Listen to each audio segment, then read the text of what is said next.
जुहार मुई मिली मोर रोसे करके आपन स्वागत। आज आम फुलकोबी भजा करमा जेनटा कि बहुत जल्दी रेडी हो जावा। से आम टे तेल नहीं कटा पियाज कटा टमाटो आमर धनिया आमर जीरा नहीं फुटण लगी और साधा एवरेस्ट मसला गुंड हल्दी गुंड लुण आउ काश्मीर चिली पाउडर। कड़े गरम कर देछे एबे आमे तेल गोटे 3 चम्मच पकईदमा। एबे जीरा पकईदमा तापर प्याज पकईदबा। एबे आमे फुलकोबी पकईदमा।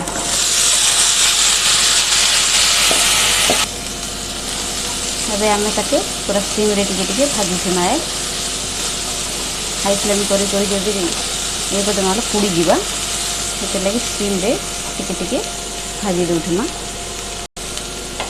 एबे एंती टिके मझी मझी भाजला परे आमे गुड़े देमा देकर पुणी टिके घाटी दउथिमा। एबे आमे देखमा आधा सिझी आसलानो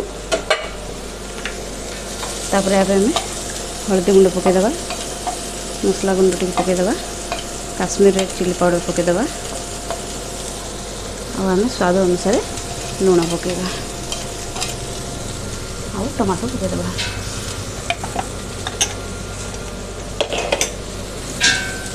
कलु तो एबे आमे ताके घांटी देमा। घांटी देला परे टिके पानी दे देमा।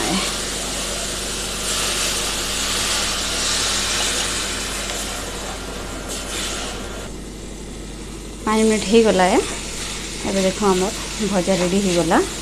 5 मिनट भितर मुई टिके कवर काढ़ी कर मुई घांटी देइथिली नहले हमर पुड़ी जीवा है बंधाकोबी फुलकोबी भजाटा। हमर फुलकोबी भजा रेडी हो गला।